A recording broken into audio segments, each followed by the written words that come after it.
Hello well-wishers and welcome to my channel Aspiring Minds. In today's video, we are going to discuss Philip Larkin's poem Church Going. So grab your virtual seats and let's begin. In a world where information flows freely and traditional beliefs are fading away, let's explore the intersection of faith and technology as we uncover how religious communities are struggling with online virtual forms of worship. And there are challenges of maintaining spiritual relevance in the modern day society. Let's embark on a journey through the modern landscape of spirituality, where mindfulness apps compete with prayer books and social justice movements redefine the role of faith in shaping a more inclusive world. From the eco-theology to techno-spirituality, let's discover how religion continues to evolve to meet the needs of the contemporary believers. Philip Larkin was a prominent English poet, librarian, and a novelist. His poetry often explores the themes of disillusionment, loneliness, and the passage of time. His works are characterized by their precise language, keen observations of everyday life, and a skeptical view of the norms which were prevailing in the society at that time. Church Going was published in 1954 during a time when England was experiencing a lot of social and cultural changes. There was a decline in religious observance, coupled with Larkin's own skepticism towards organized religion. He did not believe in going to a church or worshipping in a certain manner, so that is known as not believing in organized religion, and all this has probably influenced the theme of the poem that we are going to be doing today. Let us now begin the detailed line-by-line meaning and explanation of the poem. Once I'm sure there's nothing going on, I step inside, letting the door thud shut. The speaker begins by describing how, when he is certain there are no religious services taking place, he enters the church. He enters the church and closes the door behind him, creating a sense of isolation and separation from the outside world. Another church, matting, seats and stone, and little books, sprawlings of flowers cut for Sunday, brownish now, some brass and stuff. So the speaker observes the interior of the church, noting the familiar features such as the carpeting, the pews, the stone architecture. He even notices various religious items and decorations, which include a prayer book, the wilted flowers, and the brass ornaments. Up at the holy end, the small neat organ and a tense, musty, unignorable silence. The speaker's gaze is drawn to the altar area, where there's a small, well-maintained organ. He acknowledges the atmosphere of the church, which is characterized by a heavy silence. Brood God knows how long. Hatless, I take off my cycle clips in awkward reverence. So the speaker removes his cycling gear, showing respect for the sacred place, but he is feeling very, very awkward. Stanza 2. Move forward, run my hand around the font from where I stand. The roof looks almost new. Cleaned or restored? Someone would know, I don't. So the person now moves towards the place where something is inscribed and he runs his hand along its edge, perhaps out of curiosity or habit, to try to feel the font which is inscribed. He observes the church roof and wonders whether it has been recently cleaned or restored, admitting his ignorance on the matter. That is, he does not regularly in detail visit the church to be having information about this. Mounting the lectern, I peruse a few, hectoring large-scale verses and pronounce, here endeth much more loudly than ad meant. The echoes snigger briefly. Back at the door, I sign the book, donate an Irish sixpence, reflect the place was not worth stopping for. So the speaker stands at the lectern and reads aloud from the large-scale verses, perhaps from the Bible, which are displayed there. And he unintentionally starts speaking louder than he intended to. The echoes of his voice briefly mock him because he has a kind of aversion towards religion. As he leaves, he signs the visitor's book and leaves a donation. Despite feeling that the church is not particularly remarkable, the speaker admits that he often finds himself stopping at the churches during his travels.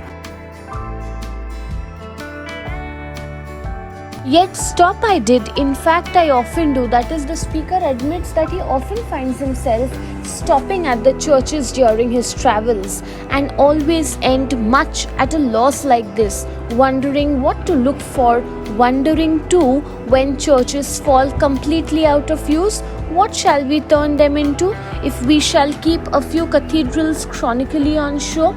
So over here we see that each visit to the church leaves the speaker feeling somewhat confused and uncertain.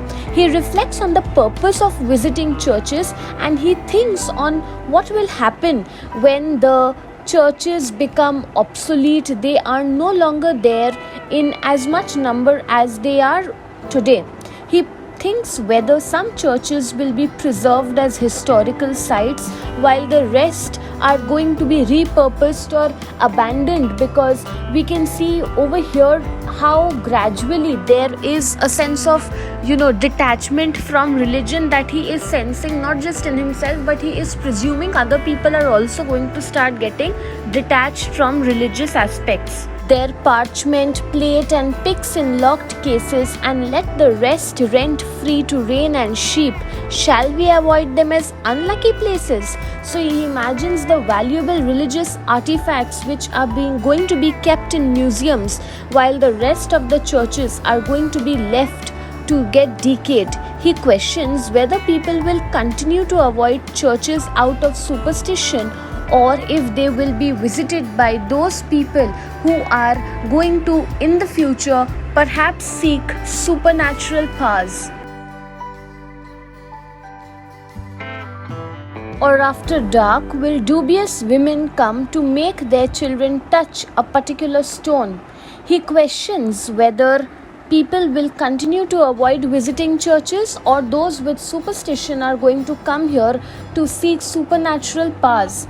Pick simples for a cancer, or on some advised night see walking a dead one, power of some sort or other will go on in games and riddles, seemingly at random. He wonders if people will turn to churches for healing, or if they are going to seek out supernatural occurrences. He acknowledges that some form of superstition or belief will remain, which will be manifested in the forms of games and mysteries. But superstition, like belief, must die, and what remains when disbelief has gone? He reflects on the eventual decline of superstition and belief as well, wondering what will happen when even superstition vanishes or goes away from this world. Grass, weedy pavement, brambles, butterless sky.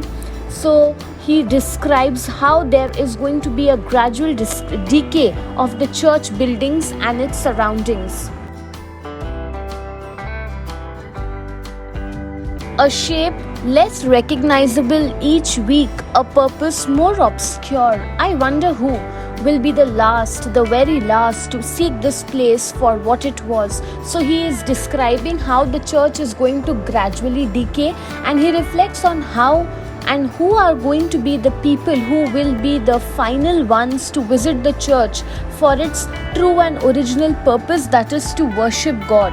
One of the crew that tap and jot and know what rude lofts were. He imagines someone, a scholarly interest person who has a scholarly interest in church architecture and history, perhaps will be the last visitor, because the ones who truly want to worship God will, as it is, abandon religion very soon, and only the ones who are curious, it could be an archaeologist or a historian, will perhaps visit the church. Some ruined Bible, randy for antique or Christmas addict, counting on a whiff of gown and bands and organ pipes and myrrh, or will he be my representative? So he imagines someone who might consider to be fascinated by ruins and antiques to visit this place.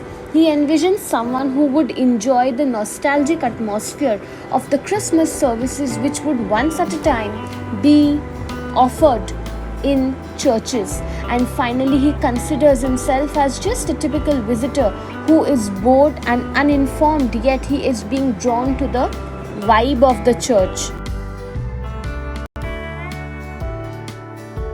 Stanza 6. Bored, uninformed, knowing the ghostly silt, dispersed yet tending to this cross of ground, through suburb scrub because it held unspilt, so long and equably what since is found only in separation, marriage and birth. So finally he considers himself as a typical visitor who is bored, uninformed, yet something is there that is attracting him to visit the church, perhaps just to continue the legacy, the tradition of the past, and death and thoughts of these for whom was built this special shell. For though I have no idea what this accounted frosty barn is worth, he reflects on the original purpose of the church, which was built to serve as a place for important life events and for deep thinking. Whoever gets married in a church. People who die also, their family members offer services at funeral services at the church. So that was one such purpose of the church. Despite uncertainty about the value of the church, he finds satisfaction in simply standing in that space. It pleases me to stand in silence here.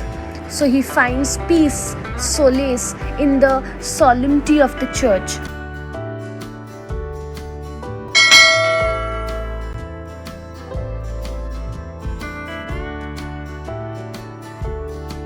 Final stanza.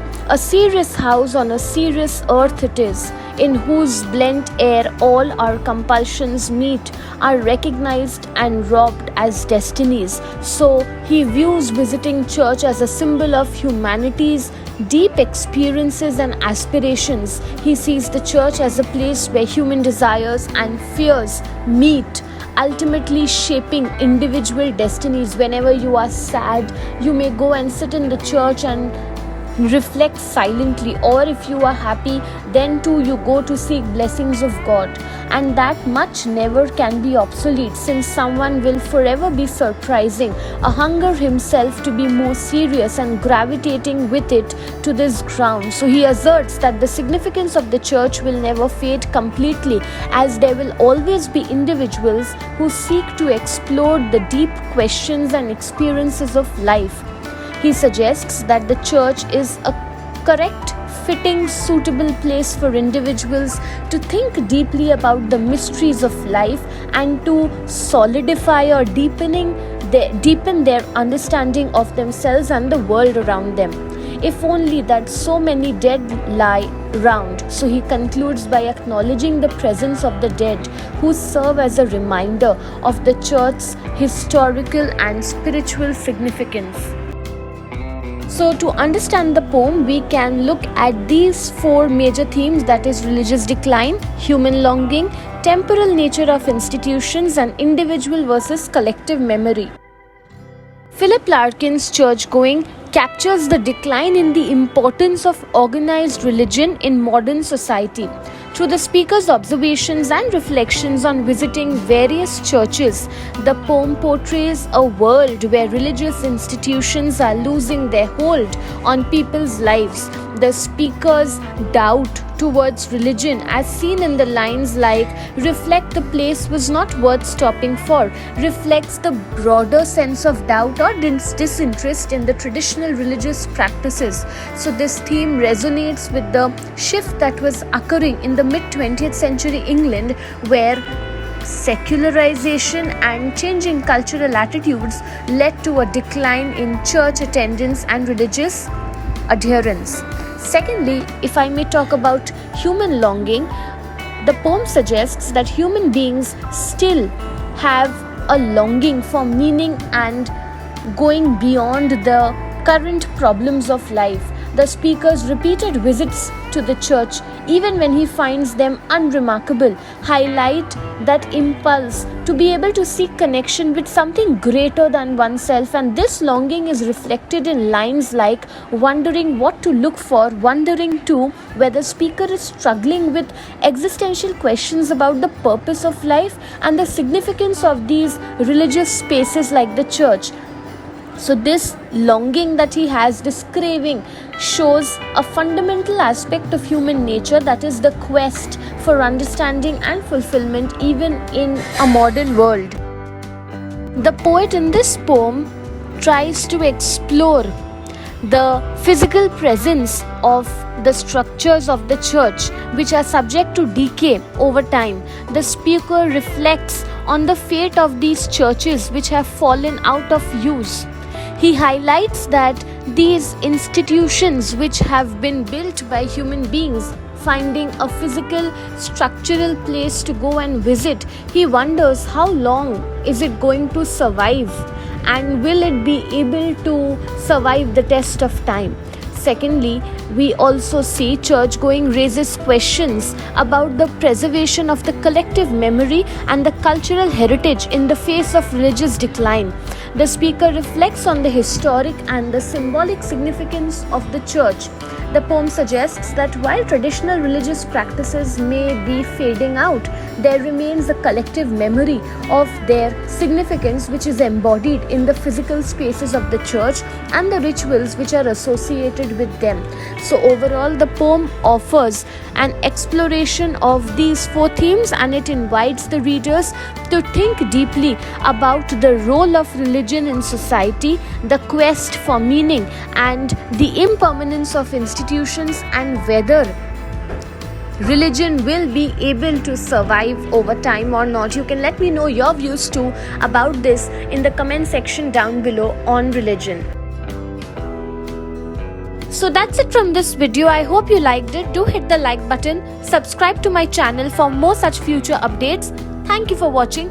Bye.